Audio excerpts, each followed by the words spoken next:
Fala galera, aqui é Viver Dividendos, hoje é dia 1º de junho de 2023, estamos falando aqui da Alemanha, são aí praticamente 10h10 da noite, estou aqui meio que no improviso no quarto do hotel, né, tá aqui um pouco de dia porque aqui é verão, apesar de ser 10 horas, vocês estão vendo aqui no meu reloginho aqui no alto, ó, 10 horas aqui na Alemanha, escurece um pouco tarde, daqui a uns 10 minutinhos vocês já vão começar a ver ali, já vai estar mais escuro ali fora, ali na janela.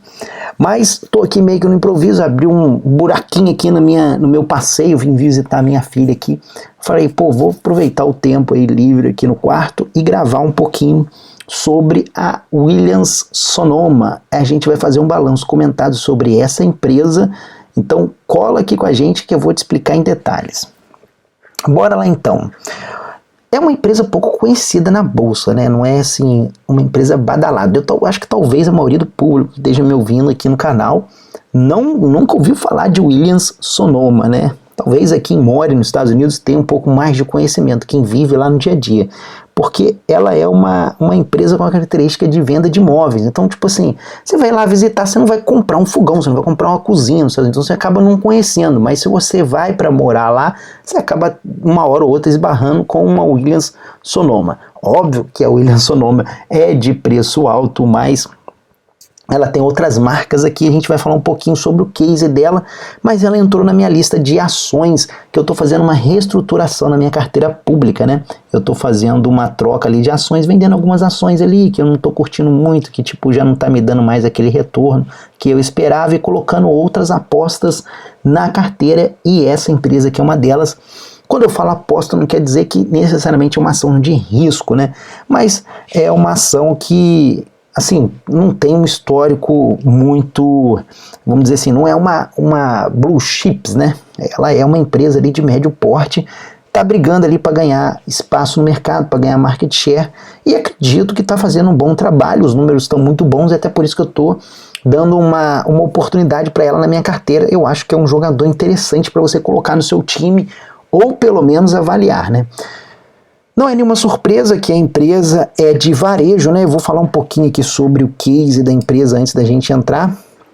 Mas o que a Williams Sonoma vende? Ela vende móveis, vende decoração, vende roupa, cama, mesa e banho, né? Roupa de coisa, eu falei roupa, né? Mas no caso não, roupa não, é cama, mesa e banho mesmo. Vende itens de iluminação. Enfim, ela tem mais essa parte aí de móveis e planejados. Ela tem até uma empresa que trabalha com planejamento. E só para vocês terem uma noção, qual que é a vantagem dela para mim? Quando você vai numa loja tipo essa, você consegue ver alguns cenários já montados lá. E quando você está numa situação que você não é nenhum abastardo de dinheiro, né? Por exemplo, eu quando mudei para a Alemanha, não tinha condições de pagar até hoje eu não tenho, né, condições de pagar uma profissional para fazer uma decoração da casa, e aí comprar aqueles móveis e tal. Então acaba que você tem que improvisar um pouco sobre isso, né? Você vai lá na loja e tenta ir meio que vendo ali com seu senso crítico do que é bom e ruim, você vai conhecendo, você se conhece, você melhor do que ninguém vai se conhecer melhor, né? E aí você às vezes precisa de algumas inspirações, e esse que era o grande problema, que às vezes você comprar essas coisas pela internet é meio complicado, porque você não consegue visualizar aquilo no ambiente, entendeu? E às vezes você vai numa loja e você acaba comprando, pelo menos eu sou assim. Eu acho que essas lojas de imóveis, elas vão continuar existindo, mesmo com a presença da internet. Eu acho que, na minha visão, ela vai ser um complemento da loja da internet, porque realmente é muito difícil de você conseguir manter o estoque nessas lojas físicas, porque esses produtos ocupam muito espaço, né? Então o que a gente vai ver? O cara vai lá, vai ser um showroom, né? O cara vai lá, vai ver o showroom, vai ver como é que fica, vai ver as ideias, vai ter alguns produtos ali de pronta entrega, talvez de decoração, que ocupa menos espaço. Mas se você for pedir, encomendar uma cozinha dessa daqui, por exemplo, que vocês estão vendo aqui, ó, isso aqui que você vai encontrar na Williams Sonoma. Se você for encomendar uma cozinha dessa, provavelmente eles vão fazer o pedido pela internet, que vai ser entregue lá na sua casa diretamente. Então, assim, eles estão trabalhando bem nessa parte de e-commerce. Eles são, vamos dizer assim, eu colocaria que 2/3 da empresa é e-commerce, então ela tem uma presença muito forte no e-commerce. A gente vai ver um pouquinho sobre isso aqui no balanço. E ela tem também as lojas físicas que auxiliam ela, que é um ponto de diferença sobre os seus concorrentes, como por exemplo a Amazon, Target, enfim, outras empresas que vendem móveis no varejo lá nos Estados Unidos. Ela tem essa vantagem de ter as lojas físicas, que isso daí para a classe média alta vai ajudar bastante na venda. O cara da classe média alta, ele quer ir ver, ele não vai querer ver pela internet, entendeu? Aí você vai comprar pela internet, você vai comprar aquele armário muito barato, que você está comprando e não importa o design do armário, você vai jogar ele lá. Então assim, você não tem uma noção, aí beleza, aí você vai vender esse produto pela internet, mas se você for querer uma cozinha elaborada igual essa daqui que vocês estão vendo na foto, provavelmente você vai querer ver ela pessoalmente, né? Porque é um custo um pouco elevado, entendeu? Então assim, a Williams Sonoma, ela trabalha meio que vendendo essa parte aí, tanto de decoração quanto de móveis, né? E ela tem algumas marcas que trabalham com ela, a gente vai falar um pouquinho sobre elas. A gente poderia começar aqui, por exemplo, com a própria Williams Sonoma, né? A gente vê aqui que ela trabalha tanto aqui na Home quanto nas lojas Califórnia, né? Que aí acho que é mais focada ali no mercado californiano, né? Mas, enfim, essa Williams Sonoma é... O Williams é por causa do nome do fundador e Sonoma é por causa da cidade onde a empresa foi fundada, tá? Para quem esteja curioso aí. Mas essa Williams Sonoma, com essa outra marca aqui, Rejuvenation, são as marcas de mais classe alta que eles têm, entendeu? Então, galera que comprou na Williams Sonoma, ou a Rejuvenation, ela é mais móvel planejado. Então, você vai lá, você vai fazer um móvel planejado lá para sua cozinha, ou para o seu quarto, ou no seu escritório. Você geralmente vai trabalhar com a Rejuvenation. Já na Williams Sonoma já são móveis prontos, você já vai chegar lá com o kit. Então se você chegou na casa de alguém, meu amigo, e viu um Williams Sonoma lá, você pode ter certeza que o cara gastou dinheiro para comprar, porque é caro. E aí ela tem outras marcas legais aí, que são marcas assim mais de entrada, né, para o público mais de entrada, que é a West Elm, essa daqui, que é uma marca assim mais pro povão, né? Então assim, é uma marca mais iniciante, né? E você vai ver que ela tem um conjunto de 3 marcas aqui, ó, que é essa Pottery Barn aqui, eu não sei se a pronúncia tá correta, mas enfim, pessoal do inglês aí que me desculpe aí, mas a Pottery Barn Kids e a Teen. Então são assim focos específicos de atendimento, às vezes vende produtos ou móveis para o público criança, né, e tal, e o outro mais para adolescente. E ela tem uma marca aqui que vende itens personalizados, presentes, etc e tal, que é essa Mark & Graham. Então assim, ela tem várias marcas dentro da Williams Sonoma. Quando você está comprando a Williams Sonoma, você está comprando essa galera toda junto, entendeu? Ok? Então isso é importante. Aqui tem até um gráfico aqui embaixo, ó, que fala um pouco sobre isso que eu acabei de mostrar para vocês, que mostra ali as marcas de entrada, as marcas intermediárias, etc e tal, tá? Então aqui, ó, o alto preço, e quanto mais para lá é mais o preço mais baixo, né? Então aqui a gente poderia enquadrar aqui a classe média aqui nesse grupo aqui, né? Aqui, como vocês podem ver no balanço deles, né? Eles são o 22º e-commerce nos Estados Unidos. Não é um marco muito importante, mas assim, é legal, cara. Eles estão à frente da GameStop, por exemplo, a nível de e-commerce. Mas a gente tem competidores de peso de muito peso aqui, né? Você vê a Apple à frente, né? O Walmart, a Amazon nos top 3 ali de venda em e-commerce nos Estados Unidos, né?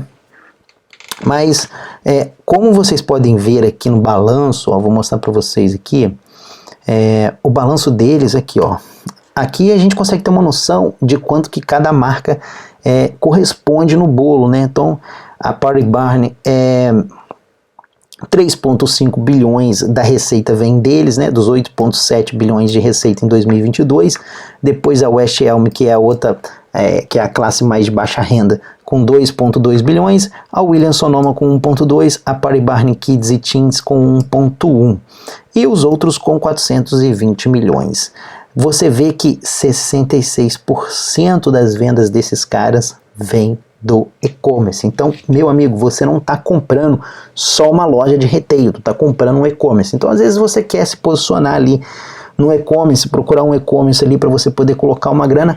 Eu acho que a Amazon é uma margem muito pequena. Esses caras aqui têm um balanço bem redondo. A empresa é bem redondinha nesse sentido e tem tido ótimos retornos para os acionistas, né?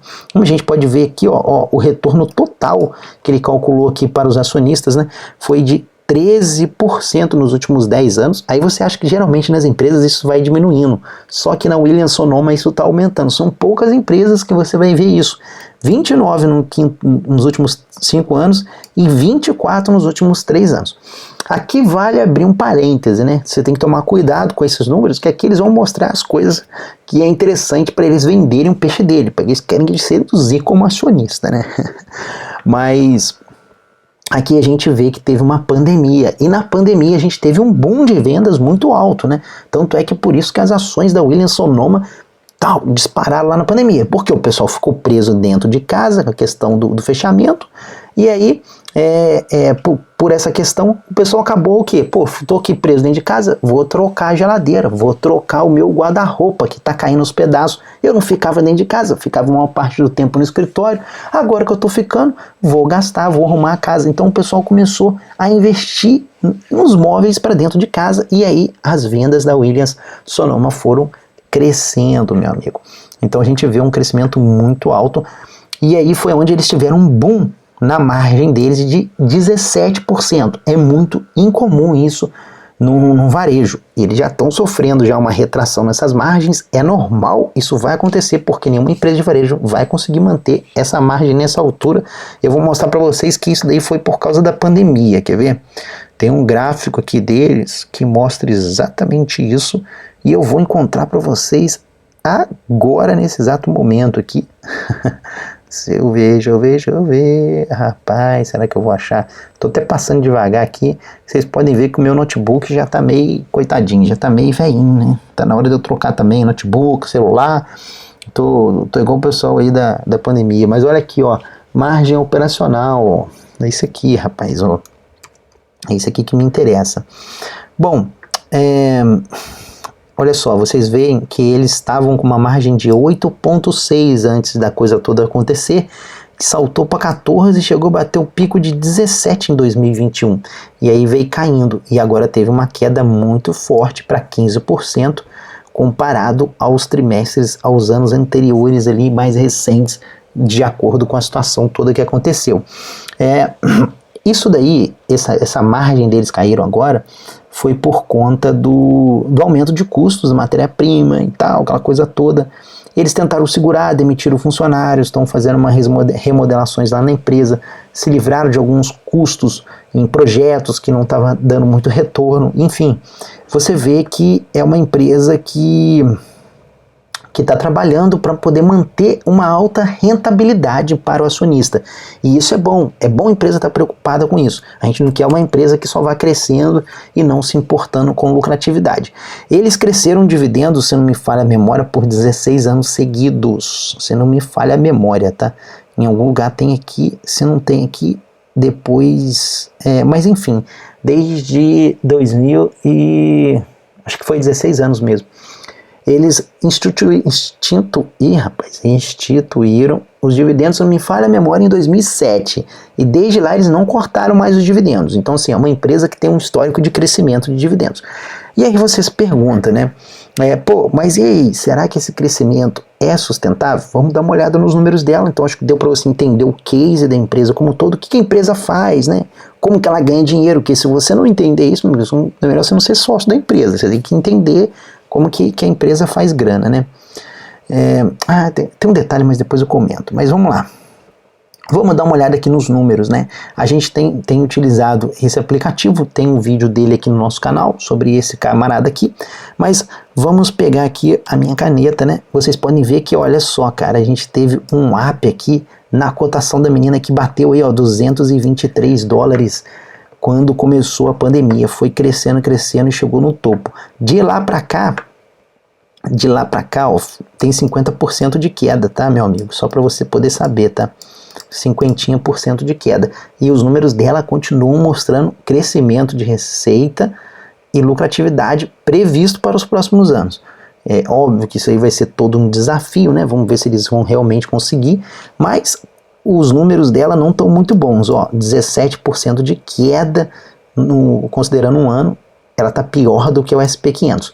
É por isso que eu estou abrindo posição nela, porque na minha visão ela está com um bom preço. Eu não vou conseguir fazer precificação, valuation dela aqui, porque acabou que eu comecei o vídeo e eu fiquei com medo de ficar escuro e piorar ainda mais a iluminação. Mas mais para frente, numa outra análise de balanço, a gente faz um valuation sobre o preço da ação dela, beleza, galera? Mas aqui, talvez a gente até consiga fazer, vamos ver se vai dar tempo. Mas aqui a gente consegue ver que ela teve um crescimento absurdo, cara, na receita por ação, ó, de 32 dólares, cara, em 2007 para 124. Cresceu muito. E a gente está comprando aqui, ó, com preços, ó, com bons descontos aqui praticamente, ó. A gente está pegando aí preço lá de 2020, ó. É como se estivesse voltando no tempo para comprar a empresa. Então, assim, e você vê que, olha só, cara, as receitas dela, 63, 109, 75, 87, 111, 124, não tá tendo queda. A empresa está crescendo e o mercado está despencando ela. Então, assim, aquele efeito de desesperado, manada lá que a gente costuma ver aí o mercado às vezes fazendo. Outro ponto que eu gosto de olhar é o lucro por ação. Beleza, a gente perguntou assim, será que os dividendos estão seguros, estão saudáveis? Bom, até eu estava batendo um papo com um colega meu esses dias não, né? Foi segunda-feira na piscina aqui na Alemanha. Fomos lá passear, eu com a Laurinha e ele com o filho dele. Enquanto isso, nesse meio tempo, a gente ficou trocando ideia. Ele está começando a investir na análise fundamentalista. Ele já opera como trader, mas a análise fundamentalista ele não... Ele até é leitor aqui do blog, né? Eu conheci ele aqui pelo blog. Pra você ver como é que são as coisas, né? Meio inusitada, né? Eu tava na época quando eu morava aqui, ele mandou mensagem para mim e falou assim, pô, você mora aqui em Düsseldorf? Na verdade eu tava em Duisburg na época. Eu moro em Düsseldorf e tal. Aí eu encontrei com ele, comecei a bater papo, a gente fez amizade, tá aí até hoje. Às vezes eu venho aqui pra Alemanha, sempre eu passo, encontro com ele, a gente marca alguma coisa junto com as crianças. Mas acabou que ele não... A vibe dele é mais trader, então ele não foi muito pra frente lá com os estudos no blog. Mas aí ele tava me perguntando sobre o payout, né? Pô, pra que serve o payout? Eu falei, pô, até interessante, né? Às vezes, talvez eu explicar no vídeo, porque pode ser a dúvida de outras pessoas também, né? Bom, o payout é um dos indicadores pra gente saber se a empresa tá segura. Você tem 3 caras que vão te indicar se a empresa não. Se os dividendos estão seguros, na verdade, né? A gente tem 3 camaradas que vão te indicar se os dividendos estão seguros. Primeiro, crescimento da receita. Se a empresa não cresce receita, não tem como, né? A longo prazo, uma hora a conta não vai fechar. Você vai até encontrar aquela empresa ali, igual, por exemplo, eu tenho algumas ferrovias aqui na minha carteira, que elas não estão crescendo receita, mas estão crescendo lucro, porque elas estão se tornando mais eficientes, mas a empresa não consegue fazer isso para sempre. Receita dá para você crescer por 50, 60, 70 anos. Depende do seu case. Você pode ir colocando produtos novos, abrindo novas lojas, aumentando o market share. Isso aí dá para você trabalhar legal com isso. Mas o lucro, tem uma hora que você não consegue enxugar mais, entendeu? Então, assim, primeiro ponto, crescimento da receita, ok. A gente tem que ver o crescimento dos lucros. E esse camarada aqui deu um bom crescimento, de 1,83 para 16,72, né? Então, um crescimento fantástico. Nos últimos 10 anos saiu de 2,27 para 16. Então, a gente vê que tem um boom aí na pandemia, né? Que saiu de 4,56, que estava vindo já numa crescente, já legal, né? Foi para 8,81 aqui em 2020 para 2021, você já viu que deu aquele up maneiro ali no negócio, né? Mas aí 2022 foi o clímax para bater 15. Então, assim, a gente vê um crescimento muito forte aí nos lucros por ação. E o terceiro ponto é o próprio crescimento dos dividendos, né, cara? Então a gente está vendo aqui, ó, que os dividendos vêm crescendo desde então, e esses camaradas aqui pagavam 30 centavos de dividendos, agora já estão pagando 3 dólares e 11. Eu queria ter comprado essa empresa aqui atrás, queria ter entrado nela aqui em 2007. 2007 eu já estava na bolsa, poderia ter entrado nela em 2007, mas enfim, não entrei. Coisas da vida, né? Em 2007 eles estavam começando a distribuir dividendos, né? Eu também não teria entrado lá no começo, né? Mas enfim. Então a gente precisa de ver esses 3 pontos.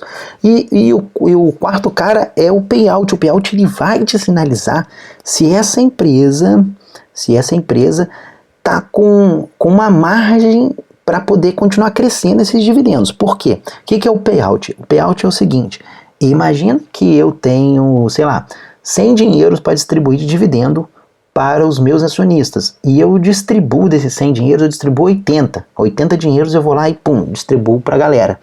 Então o meu payout é de 80% do valor que eu teria para distribuir. Basicamente é isso o payout, é bem fácil de entender. É porque às vezes a gente fica falando aqui, e ok, eu entendo que a nossa audiência ela é rotativa, então pode ter chegando gente aqui que não conhece absolutamente nada de nada. Então já fica aí, eu vou fazer um vídeo depois explicando os indicadores principais, em detalhes e tal, mas a gente tem, já fica aqui já meio que esse adendo aí com relação ao payout. Vamos dar uma olhadinha no payout dessa menina, né? Será que vai ter o payout aqui? Não sei se tem um payout aqui, meu amigo. Eu acho que tem, não tenho certeza. Vamos ver. Deixa eu dar um Ctrl F aqui. Payout, não temos payout aqui nesse gráfico, mas pelo que eu sei de cabeça, o payout da Williams Sonoma é de 25%, então é um payout baixo. Eu acho que aqui deve ter, hein? Será que tem? Vamos dar uma olhada aqui no Morningstar. Payout, não, também não tem.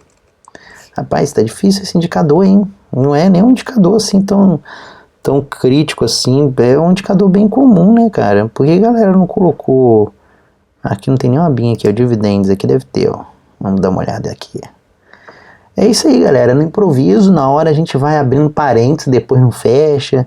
Eu tava vendo um podcast de um rapaz, coitado, ele é muito doido. Ele abria os parênteses e mudava de assunto, aí depois ele se distraía com outras coisas. Mas eu gosto de podcast assim, meio doidão, sabe? Não tem payout aqui, cara, olha só que loucura, meu. Aqui, payout, ó. Vamos dar uma olhada aqui, ó, 2013, cadê? Eu quero mais recente, ó. 2000 e... Aqui, ó, corrente. 21%, não é nem 25%, 21%. 21% é como se você tivesse 100 dinheiros para distribuir e eu estou distribuindo só 21. Eu tenho os outros 70 e poucos guardados ali para poder investir, reinvestir no meu negócio, abrir novas lojas, fazer novos projetos, etc e tal. Então assim, é um retorno, é uma segurança que traz pra gente. Então assim, os dividendos da Williams Sonoma estão seguros? Com esse payout eu considero que sim, cara. Porque o que eu considero um payout seguro para você trabalhar com uma empresa? Abaixo de 80.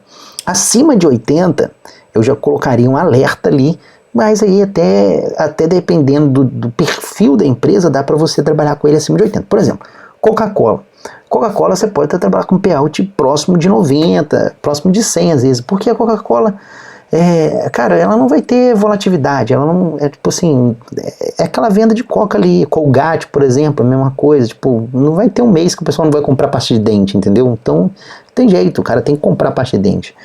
Mas, de modo geral, as empresas assim eu costumo trabalhar, porque a Williams Sonoma não é uma Coca-Cola, não é uma Colgate, então ela vai ter uma volatilidade maior na receita, etc e tal, pode ter um risco maior, então ela precisa de trabalhar melhor esse payout dela. Tem uma parada aqui que eu gosto bastante, que é isso aqui, ó, ele mostra pra gente o quanto que a empresa está retornando do fluxo de caixa livre, né? Que aí é aquele dinheiro que sobrou no final do mês, lá que eu falei por ser dos 100 dinheiros, né? Ou seja, apesar do payout ser de 20 e poucos por cento, ela tá recomprando muita ação, entendeu? Eu acho que eles compraram 4% das ações, recompraram 4% das ações em circulação nesse último ano de 2022. Ela tá recomprando muito, ela tá recomprando com muita força. Então a gente tem aí, ó, um retorno para o acionista de 153%, 95%. Você vê que eles estão retornando, historicamente, ó, eles sempre retornaram quase todo o caixa livre para o acionista, entendeu? Por que ele retorna esse caixa livre para o acionista? Tanto com dividendo quanto com recompra das ações, né? Então ele compra as ações e cancela. Qual que é a vantagem do recomprar ações? Às vezes você deve estar se perguntando assim, poxa, o que é esse recomprar ação, viver dividendos? Imagina que eu tenho lá aqueles 100 dinheiros que eu vou distribuir para o pessoal, e aí eu tenho 10 pessoas, então eu tenho que dividir 10 pedacinhos de bolo daqueles 100 lá para cada um. Se eu compro uma dessas pessoas e cancelo ela, eu passo a ter 9 pessoas dono do bolo. E aí o que acontece? Eu passo a dividir os outros 100 dinheiro do mês que vem para 9, não para 10. Então automaticamente eu estou aumentando o meu dividendo sem precisar de crescer a distribuição. Eu recompro, tiro pessoas do bolo, né, para dividir, e aí vai ter mais dinheiro para dividir com essa galera, né? Isso daí você começa a observar isso daí por isso daqui, ó. Olha só. Você quer ver como é que eu tô falando aqui? É real? Ó, olha esse camarada aqui, ó. Esse cara aqui, ele vai mostrar para você quantas ações estão em circulações da empresa, que é quantas pessoas a gente tem que dividir o bolo. A gente tinha que dividir com 114 milhões de pessoas lá em 2007. Agora a gente tem só 70, ok? Então ela está diminuindo. Olha só como é que ela diminuiu, cara. Diminuiu bastante. Isso aqui é muito bom pra gente. A empresa tem que trabalhar com os dois, tá? Não adianta trabalhar com um só. Então o ideal é que ela trabalhe tanto com os dividendos quanto com a recompra. Tem empresa que só faz recompra. Aí vai depender muito. Eu não curto muito, né? Bom, então é isso. Acho que aqui na margem operacional, vocês podem ver que estava 9, e aí a gente teve aqui 13%, 17% agora mais recente, 17% aqui no mês passado. A margem, já comentei um pouco sobre a margem ali também, mas de modo geral, bacana, legal, bem tranquilo aí o balanço da empresa, os números, a dívida dela, ela é totalmente tranquila a nível de dívida. Eu vou mostrar para vocês aqui, ó. Vocês podem ver que não tem índice combinado de juros, ela não tem dívida, ela tem 0 de endividamento. Então, assim, é uma empresa muito bem gerida, com payout de 20%, sem dívida nenhuma, crescendo dividendo, crescendo receita do jeito que tá. Mano, eu não sei o que essa galera tá fazendo, que tá derretendo a empresa. Só pode ser desespero.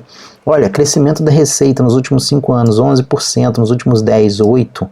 Olha, crescimento dos lucros, 47, 21%. Crescimento dos dividendos, 8,73%. Nos últimos 10 anos, 9%. Cara, tipo assim, não faz sentido na minha cabeça isso. Não faz sentido.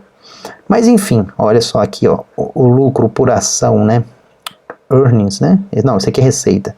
Receita é 6,7, 8,2, agora ainda não fechou ainda não. Mas ó, o lucro por ação 8,81, 15. Então a gente vê que ela tá num crescimento ali, entendeu? Então não tem motivo pra gente martelar a empresa nesse sentido, né? A empresa tá bem administrada a nível de balanço, a nível de balanço e de números, né? Ok? Bom, essa queda aí de 50% me atraiu, me fez com que eu fizesse uma avaliação de valuation dela, vi que ela estava atrativa para mim, na minha projeção de crescimento dela. É óbvio que essa questão de tá atrativa ou não tá, ou tipo, o valuation é uma questão de uma arte, né? Tipo, não tem como ninguém consegue prever o crescimento futuro de uma empresa, né? Você tem uma estimativa ali da sua percepção daquilo, né? Mas o que eu vi sobre a empresa? Às vezes, de repente, você tem uma expectativa de que a empresa vai nem crescer, a empresa cresce, né? Não pode acontecer até o contrário. Mas o que eu vejo ali de pontos positivos? Bom, ela tem presença internacional, e geralmente nas ações eu gosto de empresas com presença internacional. Nos REITs, eu gosto de REITs nacionais, dentro do mercado americano. Já falei sobre isso num vídeo lá atrás. Qual a estratégia que eu uso para construir minha carteira. E esses vídeos aí, ó, 2010, se duvidar. Mas ela tem presença internacional, ela tem presença aqui, ó, no Canadá, tem 19 lojas no Canadá, 20 lojas no Canadá, tem 41 lojas isso aqui, 502 lojas em 41 estados, porque tá muito pequenininha a letra para me ler. 19 lojas na Austrália, 3 lojas na Inglaterra e 139 franchise stores. Bom, o que é esse franchise stores? Eles mudaram um pouco ali depois o modelo de trabalho. Ao invés deles abrirem a loja, eles meio que... Vamos dar um exemplo aqui. Eu pego a Europa, eu tenho a IKEA, né? Você entra dentro da IKEA, você vê alguns... Na IKEA não tem muito isso, né, cara? A IKEA é mais produto próprio. Enfim, cara, fugiu o raio do nome da loja que eu vou sempre aqui. Homer não, enfim, esqueci o nome do raio da loja. Mas você tem uma loja regional aqui na Alemanha e você, Hofner, agora eu lembrei, a Hofner é uma loja de imóveis muito grande aqui na Alemanha, e você entra dentro da Hofner, você vai encontrar algumas marcas específicas, tem marcas de imóveis italianos, tem marcas de imóveis suíços, então assim, tem marca de imóvel barato, tem marca de imóvel muito caro, aquelas mesas de tipo de presidente mesmo, aquela coisa carema, que você vai chegar lá, sei lá, 150 mil uma mesa, entendeu? Tem de tudo quanto é tipo, e tem uma mesinha lá sei lá, de 50 euros pra você comprar, entendeu? Então, a estratégia deles é meio que o quê? Levar os produtos dele para vender nessas lojas que já tem lojas físicas já estabelecidas nesses países. E ela tem feito isso na parte do Oriente Médio, né? A gente tem Filipinas, México, Coreia do Sul e agora na Índia. Elas entraram recentemente na Índia com bastante pressão, e a Índia tem sido um mercado muito promissor, cara. Até separei uma notícia aqui, né? O nome da CEO chama Laura, né? Laura J. Albert, CEO da Williams Sonoma. Tem grandes planos para Burning India, né? Ela tá abrindo ali algumas parcerias com algumas lojas indianas, né? Em Mumbai, etc e tal. Então aqui, ó, é o lance que eu falei com vocês, deles montarem uns cenáriozinhos lá para você ter uma noção, né, do que colocar, do que comprar para dentro da sua casa, etc e tal. Então é legalzinho. E aí eles estão investindo pesado na Índia. Qual a vantagem disso? Cara, muitas empresas, por exemplo, a própria Apple está movendo suas fábricas da China e levando para a Índia. Então a gente está vendo várias grandes corporações americanas que estão fazendo esse mesmo fluxo, né? Tirando ali da Índia, né? Da China, né? E passando para a Índia, né? Então isso é uma tendência que a gente está vendo no mercado atual. E cara, isso vai fazer com que a classe média na Índia comece a crescer, assim como foi lá na China lá atrás, né? E eles entrando lá dentro da Índia, né, nesse caso, tem grandes oportunidades de pegar esse mercado, uma vez que, por exemplo, você pega o próprio Walmart, ele saiu fora da Índia, não aguentou segurar lá, teve que fazer uma outra parceria. A Amazon também não tem uma presença muito forte na Índia, então assim, pode ser uma oportunidade legal, se eles conseguirem fazer uma boa parceria lá, com uma loja local. Eu acho que esse é o caminho mesmo, cara. Se você for ver, por exemplo, quando eu estava estudando sobre a Coca-Cola, né, eles fizeram um processo de refranchise, né, eles pegaram ali, passaram para o operador local. O McDonald's também, que eu era sócio do McDonald's, também fez a mesma estratégia de refranchising das marcas. Então você abrir uma marca local ali é muito complicado você fazer essa gestão, entendeu? Então é importante você ter um operador nacional que conheça a dinâmica daquele país, como é que funcionam as regras, como que o público trabalha, as regiões e tal, e você trabalha em cima dele. E qual a vantagem da Sonoma? Que eles têm produtos próprios, né? Isso daí, eles mesmo aqui 90%, se não me falha a memória, né? Acho que estava aqui em algum lugar aqui falando no balanço deles. Eu acho que mais de 90% dos itens, né, são feitos por eles mesmos, né? Então a gente isso aí é um ponto positivo, que é um ponto de destaque, né, para eles, né? Cadê? Eu não vou achar isso agora, né, cara? Aqui, ó, achei. Ó, 90% dos produtos são proprietários, ou seja, é uma marca, feito por eles, não é um terceiro que produziu o móvel e botou para vender ali dentro, entendeu? Então eles têm uma flexibilidade maior, eles têm uma capacidade melhor de trabalhar isso, né? Eles têm aí cerca de 150 designs, né, trabalhando ali nessa construção aí desses móveis, né, na elaboração, montando o design desses móveis, né. Então, cara, é uma empresa que a gente vê com um potencial muito grande. Tem um outro ponto que eles fecharam uns acordos, eu vi o CEO comentando, né, a CEO, né, comentando sobre esse ataque que eles estão fazendo, ataque que eu falo entre aspas, né, essa nova estratégia que eles estão fazendo de investir pesado em business to business, que pode ser um negoção, onde é muito negligenciado pelos e-commerce, né, e eles estão trabalhando bastante aí com venda de imóveis para hotéis, né? Na parte de faculdade, né? Enfim, comércio, de modo geral, lojas, né? Montagem de lojas, lá monta os armários, etc e tal.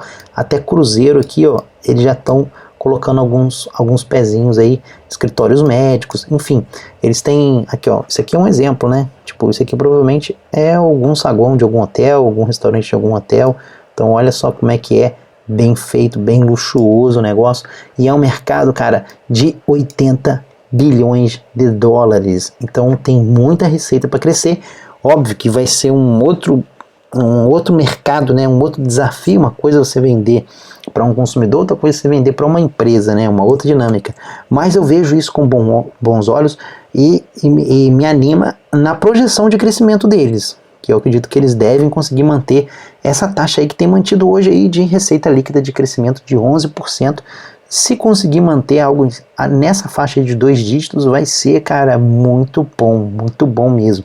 Lembre-se que nós tivemos aí uma discrepância em 2021, 2022, né? Mas, assim, se conseguir essa média aí, vai ser fantástico, cara, fantástico. Então, acho que é isso, né? Acho que são esses pontos aí, deu pra gente dar uma pincelada aí por alto na Williams-Sonoma, né, que agora faz parte da nossa carteira de ações, né, carteira pública, né, lembrando aí, para quem ainda não conhece, né, nós temos aí a nossa carteira privada aqui, que é os membros aqui do ex-dividend, aqui ó, você vem aqui ó, membros, né, e você vai acessar a nossa carteira privada, né, eu não vou entrar aqui, porque senão vocês vão ver alguns posts que não devem ser vistos aqui ao público, mas geralmente eu publico lá, você pode entrar lá, se cadastrar e você se inscreve lá, o cadastramento é gratuito, você não paga por isso, né, você vai criar seu e-mail lá, botar sua senha, e aí se você quiser se inscrever lá, você vai ter acesso aos nossos posts na área de membros privado ali, que você vai conseguir ver o que eu estou comprando, o que eu estou vendendo, você vai ver as minhas carteiras privadas, né? Porque isso que vocês estão vendo aqui, a Williams-Sonoma poderia até entrar lá, poderia, mas assim, por que eu não colocaria lá? Nós já estamos com um peso legal lá de varejo, né? Tem outras empresas de varejo, mas assim, ela tem até um balanço legal, mas eu entendo que o risco a curto prazo deles é um pouco alto, por conta da recessão. Recessão, meu amigo, se vier uma recessão, a inflação alta está corroendo o salário do pessoal nos Estados Unidos. Eu até publiquei no Twitter recentemente sobre essa questão, que as famílias americanas estão mais endividadas do que nunca, né? Pela primeira vez na história dos Estados Unidos, agora em 2023, superou 40% o número de pessoas, pela primeira vez, o número de pessoas que tem mais dívidas do que economias na família, né? Então tá parecendo Brasil aquilo, né? Mas assim, tem que mostrar o viver dividendos para eles lá, para eles poderem fazer um controle financeiro devido, né? Não é o caso de você, leitor aqui do blog, né? Você provavelmente não deve passar por isso, então a gente fica estarrecido quando vê uma notícia dessa, né? Mas isso aí é a grande maioria do povo, né, cara? Assim, aqui na Alemanha eles são bem conservadores com gasto, tá? Eles não são de parcelar, de ficar devendo, eles às vezes seguram para comprar, mas aí sempre tem aqueles doidão aqui, você vê que tem uns malucos aí que saem comprando uns carros, uns Tesla da vida, que o cara sai parcelando aquilo lá e joga lá pra Deus dará, e parcela apartamento, sempre vai ter um maluco. Mas de modo geral aqui é um pouco diferente. Estados Unidos, a gente brasileiro, né, tem muitas familiaridades mais com os americanos do que com os alemães, né? Então a gente puxa muito esse lado americano. Mas o que eu queria comentar com vocês? Então assim, eu vejo alguns riscos ali na Williams-Sonoma, né? Essa questão aí da inflação alta, né? Uma possível recessão, se vier, que vai atingir justamente... Eu falei no começo do vídeo sobre quais os trabalhadores que serão atingidos pela recessão, que são os blue collar. E aí, galera, eu não sei se vocês lembram, eu falei que justamente são esses clientes da Williams-Sonoma que serão atingidos pela recessão. Então esse que é meu medo, entendeu? Então quando eu falo da recessão é que eu acho que é esse público da Williams-Sonoma que vai sofrer ali, e aí quando o cara tem uma recessão, ele acaba não gastando, móveis, né? Ele acaba não comprando móveis. Eles até falaram no balanço agora, saiu o balanço recente, né? A mulher falou que eles acabaram vendendo um pouco mais de decoração, conseguiram vender mais decoração, tapetes, coisa do tipo, né? Acabou que eu esqueci de falar que eles vendem tapete também, né? Tapete, essas coisas assim, tem um valor agregado legal também. Mas eles acabaram vendendo mais tapete e coisas para dentro do lar do que móveis externos, por exemplo, porque era muito caro, entendeu? Então, eles observaram essa mudança de hábito do consumidor. Eles estão trabalhando para não precisar ter que fazer promoções, né, liquidar inventário, isso aí é meio ruim, então a gente tem que ir acompanhando isso para ver se não estão maquiando especialmente receita com liquidação de inventário, né? E é isso, galera. Então acho que deu pra gente fazer um pente fino aí e espero que vocês tenham gostado aí desse vídeo. Se você gostou, deixa um like aí, se inscreve aí no nosso programa de membros aí para você ficar por dentro das minhas novidades. E a gente vai ficando por aqui. Desculpa o improviso. Não sei se eu consigo fazer novo vídeo aí, mas se eu não conseguir, voltamos no meio de junho com novas informações sobre a Bolsa Americana. Um abraço e até a próxima.